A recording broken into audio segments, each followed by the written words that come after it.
গল্প বলে এসো। আজ শোনাবো শৈলেশ দে মহাশয়ের লেখা আমি সুভাষ বলছি গ্রন্থের ২৪তম পর্ব। যেখানে শেষ করেছিলাম ২৩তম পর্ব, সেখান থেকেই শুরু করছি। তোমাদের যদি শুনতে ভালো লেগে থাকে তাহলে আমার অনুরোধ, আমার চ্যানেলটি সাবস্ক্রাইব করে নিও এবং একটি লাইক দিয়ে আমাকে বুঝিয়ে দিও যে তোমাদের ভালো লাগছে।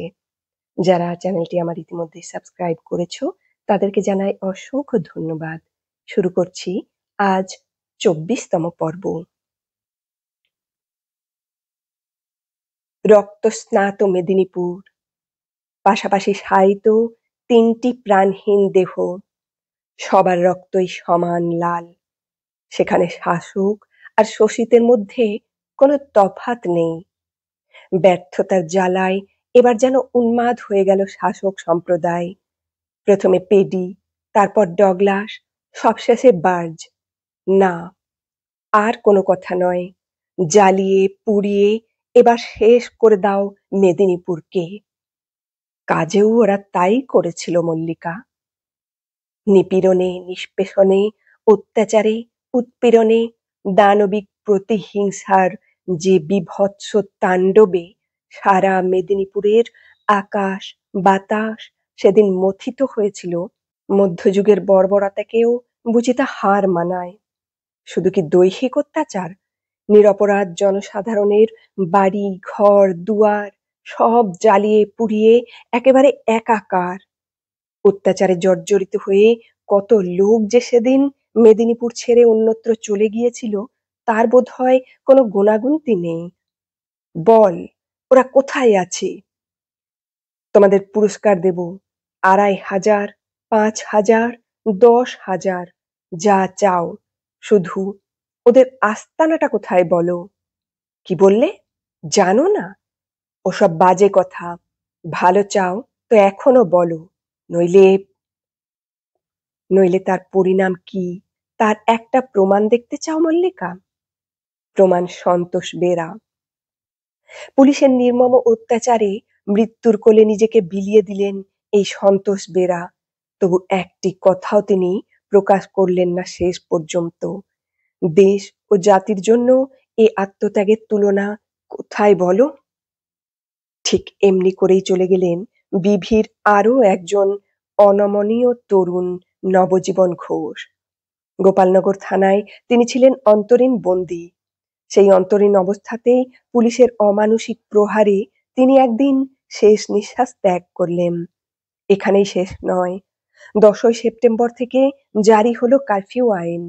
সেই সঙ্গে শুরু হলো শহরের বিশিষ্ট নাগরিকদের রাতারাতি নোটিশ দিয়ে জেলা থেকে বহিষ্কারের পালা।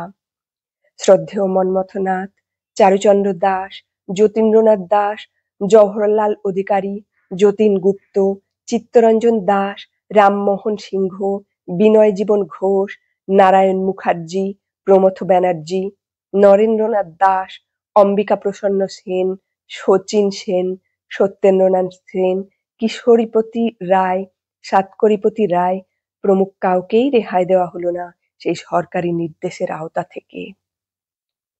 দেশপ্রেমের মাশুল দিতে গিয়ে সবাইকে সেদিন পথে দাঁড়াতে হলো পিতৃপুরুষের ভিটে ছেড়ে। বার্জ হত্যাকে কেন্দ্র করে সেদিন মেদিনীপুরের উপর দিয়ে যে কি উন্মত্ত প্রতিহিংসার ঝড় বয়ে গিয়েছিল, শ্রদ্ধেয় নরেন দাস রচিত হিস্ট্রি অব মেদিনীপুর গ্রন্থ থেকে তার সামান্য একটু নজির এখানে তুলে দিচ্ছি মল্লিকা। মেদিনীপুরের সরকারি কর্তাদের উপর ইউরোপিয়ান অ্যাসোসিয়েশন থেকে চাপ এলো, জিঘাংসায় উন্মত্ত হয়ে অত্যাচার চালিয়ে যাও। মেদিনীপুরকে শিক্ষা দিয়ে ছাড়ো, মেদিনীপুরকে পিষে ফেলো। সরকারের কাছে স্টেটম্যান, ইংলিশম্যান কাগজগুলির খোলাখুলি দাবি। গুপ্ত সমিতির নেতাদের ধরে এনে বিনা বিচারে গুলি করে মেরে ফেলো। ঘটনার দিনই গ্রেপ্তার করা হলো নির্মল জীবন ঘোষ, রামকৃষ্ণ রায়, ব্রজকিশোর চক্রবর্তী, সনাতন রায়, সুকুমার সেন, কামাখ্যা ঘোষ, নন্দদুলাল সিংহ প্রমুখ আদর্শবান যুবক বৃন্দকে। তারপরই শুরু হলো মামলা। সাক্ষী সাবুদও সংগ্রহ করা হলো কিছু কিছু। এমনকি রাজসাক্ষীরও অভাব হলো না। মির্জাফর সব দেশেই আছে এবং থাকবেও।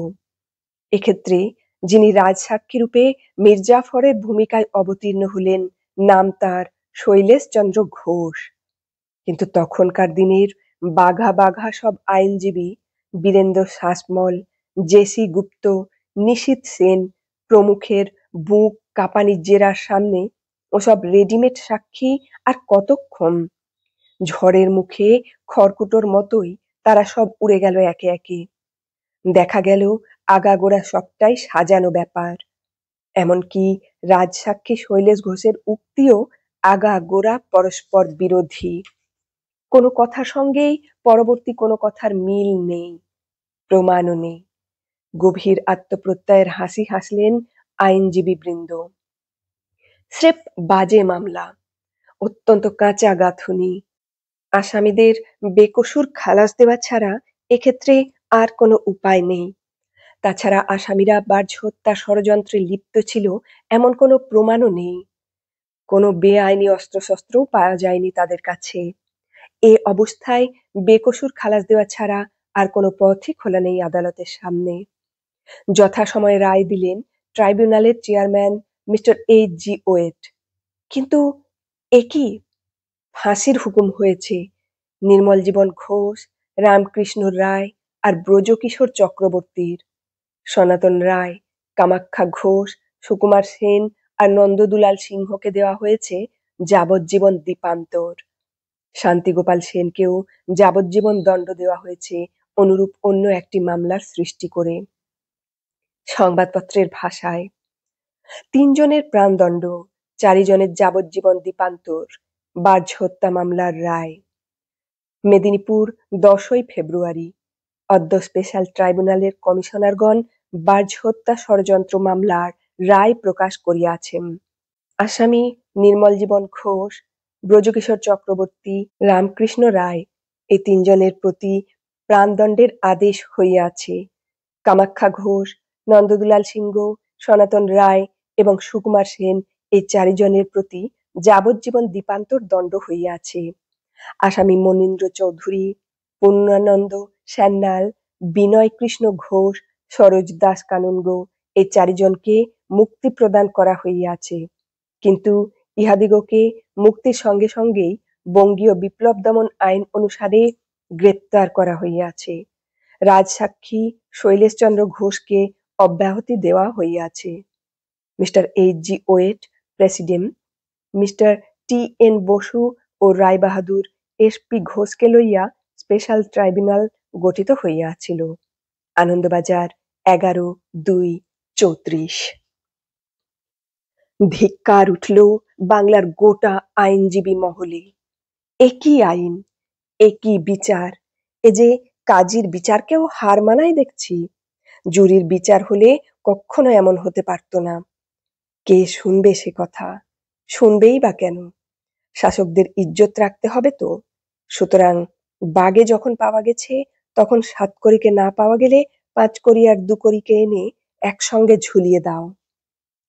মল্লিকা, যে ব্রিটিশ প্রেস্টিজের নাম ছিল জগৎজোড়া, সেদিন এই ছিল তাদের ন্যায় বিচারের আসল রূপ। অন্তত দেশপ্রেমিক তরুণদের ক্ষেত্রে কোথাও তাদের এহেন ন্যায় বিচারের বড় একটা ব্যতিক্রম ঘটতে দেখা যায়নি। ১৯৩৪ সাল ২৫শে অক্টোবর ভোর ৫:৩০।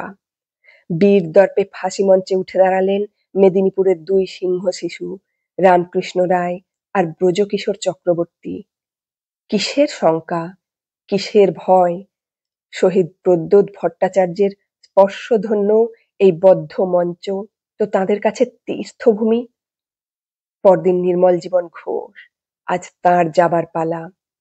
সেই একইভাবে ফাঁসি মঞ্চে গিয়ে সোজা হয়ে দাঁড়ালেন বীর বালক নির্মল জীবন ঘোষ।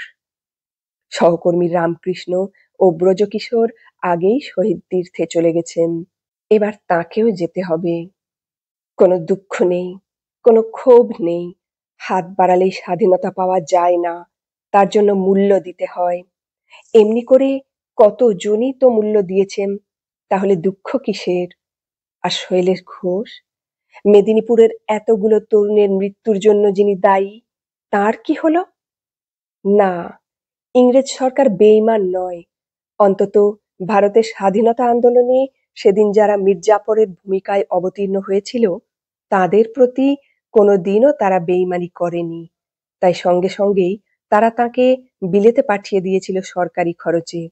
যাও, মানুষ হয়ে ফিরে এসো। ফিরে তিনি যথাসময়েই এসেছেন। কেনই বা আসবেন না? আজকের সমাজে শৈলেশ ঘোষদেরই তো জয় জয়কার। ১৯৩৪ সালের ২রা জুলাই আরও একটি বিপ্লবী তরুণকে প্রাণ দিতে হলো শ্রীহট্ট জেলের ফাঁসি মঞ্চে। তিনি হলেন ইটাখোলা অ্যাকশন মামলায় প্রাণদণ্ডাজ্ঞাপ্রাপ্ত বন্দী কুমিল্লা ভিক্টোরিয়া কলেজের বিজ্ঞান বিভাগের ছাত্র অসিত ভট্টাচার্য। হাজার আবেদন করা সত্ত্বেও ফাঁসির পরে তার মৃতদেহ তার আত্মীয় স্বজনের হাতে দেওয়া হয়নি। বাঙালিকে আর বিশ্বাস নেই। এমন নির্বিকার চিত্তে যারা একের পর এক হাসতে হাসতে ফাঁসি মঞ্চে প্রাণ দিতে পারে তাদের হাতে শহীদদের মৃতদেহ ছেড়ে দেওয়া আর কোনো দিক থেকেই নিরাপদ নয়।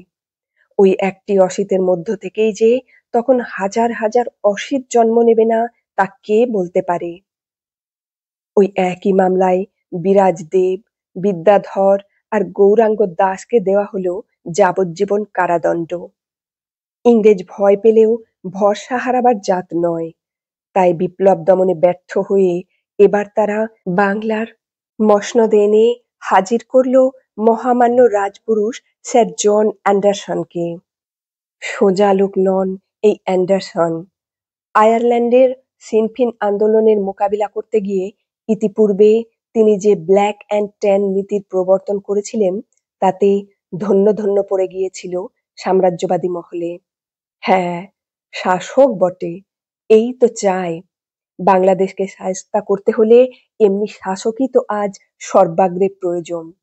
দেখা যাক এবার কত শক্তি ধরে মেদিনীপুর, কত প্রাণ আছে বাংলায়, আর কত সাহস আছে এই ভারতবর্ষের। চ্যালেঞ্জ গ্রহণ করলেন বিভিন্ন নেতৃত্ববৃন্দ। তাই হোক, প্রমাণ হয়ে যাক যে কত শক্তি ধরে মেদিনীপুর, কত প্রাণ আছে বাংলায়, আর কত সাহস আছে এই ভারতবর্ষের। সংখ্যায় আমরা মুষ্টিমেয়, অস্ত্রবলও আমাদের সামান্য, কিন্তু শত্রুর বিরুদ্ধে ন্যায় যুদ্ধে জয় পরাজয় নির্ভর করে শুধু সংখ্যায় বা অস্ত্রবলের প্রাবল্যে নয়, প্রাণ শক্তির প্রাচুর্যে। সেই প্রাণ শক্তি বাংলাদেশের আছে কি না হাতে হাতেই তার প্রমাণ হয়ে যাক। শাসকরূপে অ্যান্ডারসনকে কাছে পেয়ে সে কি আস্ফালন তখন Bengal chambers of commerce, European association, statesman, Englishman প্রমুখ সরকারি মুখপত্রগুলির। একই সুরে সুর মেলালো খয়ের খাঁ ও একান্ত রাজভক্তের দল। সেই সঙ্গে বাংলাদেশের তথাকথিত জাতীয়তাবাদী সংবাদপত্র সমূহ।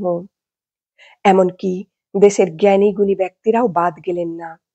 বাধ্য হয়ে তারাও তখন বিবৃতি দিতে শুরু করলেন অ্যান্ডারসনি চাপের কাছে নতি স্বীকার করে। ওরা সন্ত্রাসবাদী, দেশে সন্ত্রাস সৃষ্টি করাই ওদের একমাত্র কাজ। ওরা আমাদের কেউ নয়, ওদের সঙ্গে কোনো সম্পর্ক নেই আমাদের। পরাধীনতার অভিশাপ বুঝি একেই বলে মল্লিকা। নইলে দেশের মুক্তির জন্য যারা সবচাইতে বেশি প্রাণ দিয়েছেন, সবচাইতে বেশি নির্যাতন সহ্য করেছেন, শুধু শাসকদের বিচারে নয় দেশবাসীর চোখেও তারা হলেন কিনা সন্ত্রাসবাদী। অর্থাৎ দেশের স্বাধীনতা তাদের লক্ষ্য নয়, তাদের একমাত্র লক্ষ্য হলো দেশব্যাপী অরাজকতা সৃষ্টি করা। যাক, অ্যান্ডারসনের প্রসঙ্গেই ফিরে যায়। জবরদস্ত শাসক অ্যান্ডারসন, তাই মসনদে বসেই তিনি কাজে হাত দিলেন অতি বিচক্ষণতার সঙ্গে। যে করে হোক বিপ্লবীদের নিশ্চিহ্ন করা চাই। শুধু আঘাত আর নির্যাতনের পথে পা বাড়ালেই হবে না। বিপ্লবীদের সমূলে উৎখাত করতে হলে সেই সঙ্গে দেশের যুব শক্তির চরিত্র হনন করে চিরকালের মতো তাদের পঙ্গু করে দিতে হবে। ইংরেজ শাসনের মূল নীতিই হলো ডিভাইড অ্যান্ড রুল, অর্থাৎ এক পক্ষকে শায়েস্তা করার জন্য অপর পক্ষকে মাথায় তুলে আশকারা দেওয়া। এখানেও তার ব্যতিক্রম হলো না। প্রধানত মুসলমান সম্প্রদায়ের যত সব সমাজ বিরোধী দুর্বৃত্তদের প্রচুর উৎকোচে বশীভূত করে প্রথমেই গায়ে গায়ে তৈরি করা হলো ভিলেজ গার্ড বাহিনী। অর্থাৎ এখন থেকে তোমরাই হলে গায়ের মাতব্বর। এবার ওদের দিকে একটু ভালো করে নজর রাখো, সন্দেহজনক কিছু দেখলেই ধরিয়ে দাও, ব্যাস সঙ্গে সঙ্গে পুরস্কার। ভিলেজ গার্ড, বেশ গাল ভরা নাম। তা বলে তাদের আসল স্বরূপটি কিন্তু সেদিন দেশের মানুষের কাছে অজানা ছিল না মল্লিকা। এই ভিলেজ গার্ড প্রসঙ্গে প্রখ্যাত ঐতিহাসিক ডক্টর রমেশচন্দ্র মজুমদার কি বলেছেন শোনো। Sir John Anderson, the governor of Bengal, set up a number of village guards to keep watch over the revolutionaries. History of Freedom Movement, Volume 3, page 511. কথায় বলে বাঁশের চেয়ে কঞ্চি দরো, এখানেও তাই হলো। ভিলেজ গার্ড তো নয়, যেন দারোগার বাবা। সরকারি হুকুমে হিন্দু ছেলেদের ওপর খবরদারি করার সুযোগ পেয়ে সে কি হম্বিতম্বি তখন একজনের। এই কর ওই কর, এসব চলবে না, এমনি ধারা হুকুম যেন লেগেই আছে সর্বক্ষণ। ফলে অনিবার্যভাবেই একদিন ঘোর সংঘর্ষ বেঁধে গেল নারায়ণগঞ্জ শহরের উপকণ্ঠে দেওভোগ গ্রামে। 1934 সাল 10ই এপ্রিল। রাত তখন অনেক, চারিদিকে নিশ্ছিদ্র অন্ধকার, দুহাত দূরের জিনিসও স্পষ্ট দেখা যায় না।